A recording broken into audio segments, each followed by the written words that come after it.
स्वागत है आप सबका फिर से आपके अपने YouTube चैनल नॉलेज ट्रांसफॉर्म्स ज्ञान से परिवर्तन में। तो आज हम बात करेंगे ग्रामीण डाक सेवक के पदों की भर्ती के लिए जो कि हिमाचल प्रदेश सर्कल के लिए निकली हैं। कौन से ज़िले में कौन से ब्रांच के लिए कितने पद हैं या पूरे हिमाचल के लिए कितने पद हैं, इस वीडियो में हम जानने की कोशिश करेंगे। तो इस वीडियो को अंत तक देखिएगा और किस तरह से ये भर्ती होगी, कौन कौन सी एलिजिबिलिटी इसके लिए रहेगी, क्या पे बैंड रहेगा, तो ये भी जानने को मिलेगा।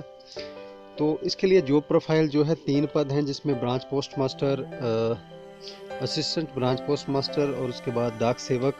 3 तरह के पद होते हैं। काम क्या रहता है? काम रहता है भुगतान और जमा करना, जो भी आरडी है, एफडी है, एसबी के अकाउंट हैं, टीडी के अकाउंट हैं, सुकन्या समृद्धि योजना या जितनी तरह की योजनाएं सरकार चलाती है उसके अकाउंट्स हैं, उनको होल्ड करना, टिकटें बेचना या फिर स्पीड पोस्ट इत्यादि डिलीवरी करना।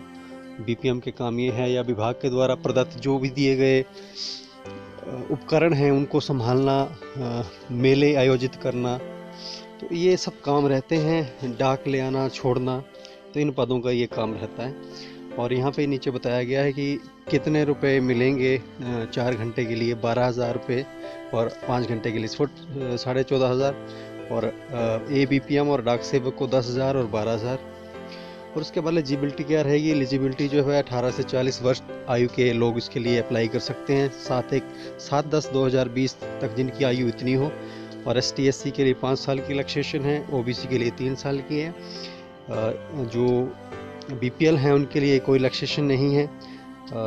जो दिव्यांगजन हैं उनके लिए 10 साल है। कोई OBC भाई या बहन दिव्यांग है तो उनके लिए 13 साल है। और ST/SC भाई बहन कोई दिव्यांग है तो उनके लिए 15 साल है। और आगे बढ़ते हैं। क्वालिफिकेशन क्या रहेगी? 10th रहेगी। गणित, लोकल लैंग्वेज, इंग्लिश पास होने चाहिए किसी बोर्ड के द्वारा, रिकॉग्नाइज्ड बोर्ड्स के द्वारा। और या जो भी लोकल लैंग्वेज है, जो भी सर्कल यानी कि हिमाचल प्रदेश से बाहर का कोई सर्कल है तो उसके लिए उधर की लोकल लैंग्वेज की जानकारी होनी चाहिए। और यहाँ पे कुछ सर्कल के लिए लोकल लैंग्वेज बताई गई हैं। यहाँ पे आंध्र प्रदेश से, असम से, बिहार, छत्तीसगढ़, दिल्ली, उसके आगे लोकल लैंग्वेजेस बताई गई हैं जो आप इसको पॉज करके देख सकते हैं। अब आगे बढ़ते हैं। तो अब आगे बढ़कर हम जानेंगे कि कंप्यूटर ट्रेनिंग 60 दिन की चाहिए। अगर 10th और +2 में कंप्यूटर रखा है तो इतनी मैंडेटरी नहीं है। तो रेजिडेंस किस प्रकार से रहेगा पोस्ट ऑफिस का? तो या तो वो सेंटर की कोई बिल्डिंग हो, स्टेट की हो, या फिर स्कूल इत्यादि हो, या इसके अलावा BPM का अपना घर भी हो सकता है।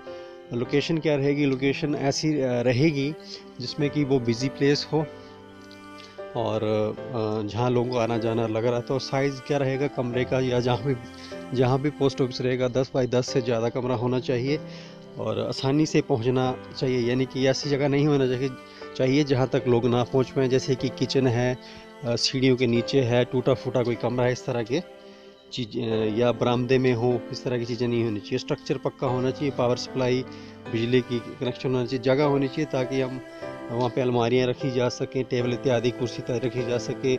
माइक्रो ATM बाद में लगेंगे तो वो भी रखे जा सकें। अब आगे बढ़ते हैं। तो साइकिलिंग आनी चाहिए व्यक्ति को, उसके पास जीने के पर्याप्त साधन होनी चाहिए, जगह नाम पे होनी चाहिए ताकि वो इसके अलावा कुछ और भी अगर उसके पास पर्याप्त साधन होने चाहिए। अब रूल्स के तहत इसकी जो है रूल 3A के तहत भर्ती की जाएगी। सिक्योरिटी 1 लाख तक ली जा सकती है अधिकतम।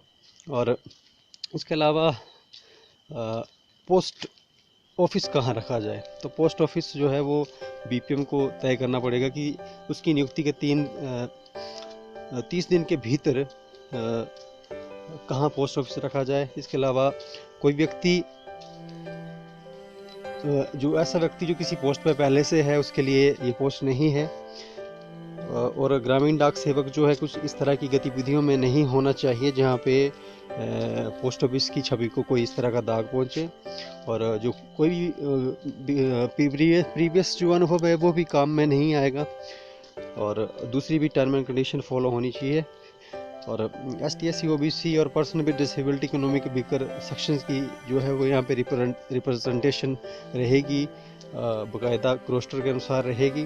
अब आगे बढ़ते हैं। मेथड ऑफ एंगेजमेंट क्या रहेगा? एंगेजमेंट जो है कि ऑनलाइन एंगेजमेंट प्रोसेस जो है वो फॉलो की जाएगी, जो भी नोटिफाई की गई है, ये यहाँ पे लेटर नंबर लिखा हुआ है।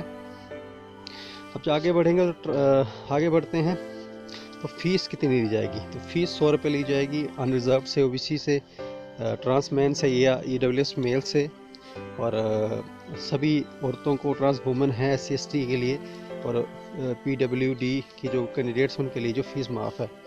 अच्छा, ऑप्शन क्या रहेंगे? ऑप्शन रहेगा कि एक व्यक्ति जो है 20 पदों के लिए ऑल ओवर के हर सर्कल के लिए ऑनलाइन अप्लाई कर सकता है, और उसको प्रेफरेंस देनी पड़ेगी post 1, post 2, post 3, post 4, post 5 के हिसाब से, और जो भी मेरिट के अनुसार जब भी उसको पोस्ट दी जाएगी तो बाद में उसको वो पोस्ट दे दी जाएगी। सिलेक्शन क्राइटेरिया क्या रहेगा? सिलेक्शन क्राइटेरिया जो है वो ऑनलाइन एप्लीकेशन सबमिट करेंगे, और उसके बाद जो मेरिट बनेगी तो मेरिट बेस में सबसे पहले डेट ऑफ बर्थ देखी जाएगी, उसके बाद बाकी क्राइटेरिया जो सामने लिखा है, ST women, ST female, SC women, SC ये ट्रांस वुमेन, SC फीमेल, ये भी देखा जाएगा। और एक व्यक्ति जो है 20 पदों के लिए हर साइकिल के लिए ऑनलाइन एंगेजमेंट के लिए अप्लाई कर सकता है। इसके अलावा वही साइकिल ऑफ नोटिफिकेशन क्या रहेगा? हर साल जो है वो सर्कल में GDS की वैकेंसी के लिए एक से दो बार नोटिफाई किया जाता है, और साइकिल नंबर भी दिया जाता है, और कैंडिडेट्स को अपने डॉक्यूमेंट्स जो है वो अपलोड करने पड़ेंगे, और अपलोड करने के बाद कैंडिडेट को SMS आएगा बाकायदा, और SMS आने के बाद उसको अपॉइंटमेंट दी जाएगी पूरे डॉक्यूमेंट्स जो भी हैं उसके वेरिफिकेशन करने के बाद।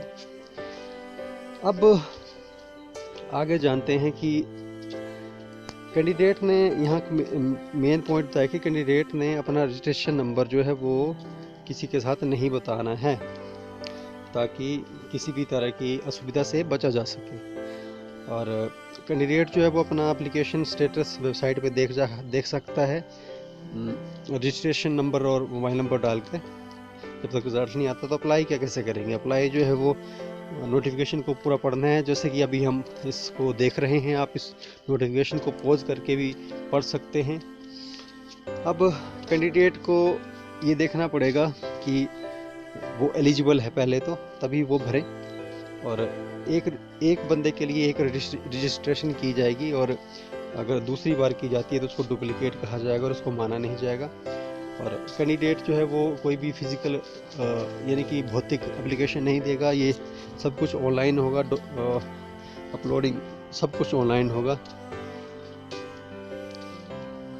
तो जब भी सिलेक्शन बोर्ड जो है वो इंश्योर करेंगे कि selection board name, candidate ensure that they are selecting the correct board name with appropriate configuration. Any application submitted against with board name rather than actual board of pass, then application will automatically rejected. In case any board of candidate pass is not available in the same, so taken up with the respective postal circuit administration, the board is registered. So ये है। Candidate को अपने photo, signature, अपना प्रमाण पत्र, community का certificate इत्यादि सब कुछ जो कि एलिजिबल हैं और साफ तरीके से स्कैन किए गए हों वो अपलोड करने हैं, और उसके बाद जो है वो पेमेंट करनी पड़ेगी, और 72 घंटे के अंदर आपको पता लग जाएगा कि आपकी जो अधिकतम कई बार 72 घंटे लेता है, और 72 घंटे के अंदर लग जाएगा पता कि आपकी जो एप्लीकेशन है वो फिलअप होगी है। और उसके बाद ऑनलाइन एप्लीकेशन जो है वो 7 से लेके 6/11 तक यानी कि 6 नवंबर तक चली रहेगी, और जिसमें नाम, पिता का नाम, mobile number, date of birth, gender, community, किस राज्य में पास की है, किस बोर्ड से पास की है, किस साल में पास की है, सर्टिफिकेट का नंबर क्या है, और एक रजिस्ट्रेशन मानी जाएगी। फीस पेमेंट क्या है आपने ये यहाँ लिंक दिया है, लिंक पे जाके आप लोग कर सकते हैं। Debit card, credit card, net banking facility available रहेगी। इसके अलावा फीस में एग्जम्पशन भी है जो ऊपर बताया गया था। अब ये हाँ अपलोडेड क्या क्या अपलोड करना है, 10th का सर्टिफिकेट जो कि 200 KB से ज़्यादा ना हो, सबके लिए ज़रूरी है। और ये सर्टिफिकेट्स आप देख सकते हैं कौन कौन से हैं, 10th के हैं।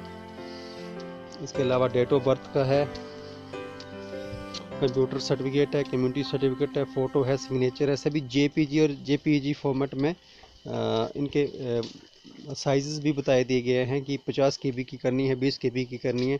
सर्टिफिकेट ऑफ डिसेबिलिटी ये भी किया जा सकता है। और कुछ इम्पोर्टेंट इंस्ट्रक्शन क्या है कि जो भी इंगेजिंग अथॉरिटी है उनके पास राइट है कि वो मॉडिफाई कर सकती है notification without changing any reason. वो किसी कारण बिना कारण बताए वो किसी भी तरह के बदलाव कर सकती है। तो यहाँ पे नीचे क्वारीज के लिए नंबर भी दिया गया है। और अब साथ में ये वैकेंसी पोजीशन भी बताई गई है सर्कल के लिए। मैं धीरे धीरे स्क्रॉल करता जाऊँगा। 7 से लेकर 6 तक की डेट है। इस महीने पिछले या परसों 7 से शुरू होकर अगले महीने 6 तक की डेट है, यानी कि 1 महीने के भीतर ये आपको अप्लाई करना पड़ेगा। फीस भी और ये भी। अब देखिए सामने सब कुछ दिया गया है। डिवीज़न है, हेड ऑफिस नेम है, सब ऑफिस नेम है, VO नेम है, पोस्ट का नाम है, कैटेगरी रिजर्व्ड है, पोस्ट की संख्या है, पे स्केल क्या रहेगा और रिक्रूटमेंट अथॉरिटी क्या रहेगी। अब मैं करता जाऊंगा, आप पोज करके देख सकते हैं।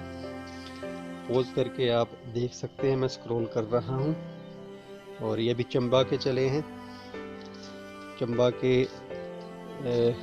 के पद हैं ये। अब कांगड़ा के चल पड़े हैं। डेरा गोपीपुर सर्कल है। इसके अलावा डेरा गोपीपुर कांगड़ा का पड़ता है। धर्मशाला सर्कल के चले हैं ये पद 10,000 12,141 से ज़्यादा। इसके अलावा धर्मशाला सर्कल के अलावा अभी तक धर्मशाला ही चला है। हमीरपुर सर्कल, हमीरपुर के। इसके अलावा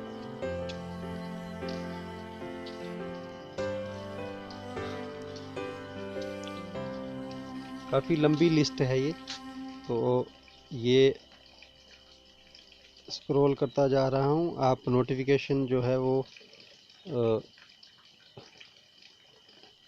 तो कुल मिला के यहाँ पे हम देख रहे हैं कि 625 पद हैं।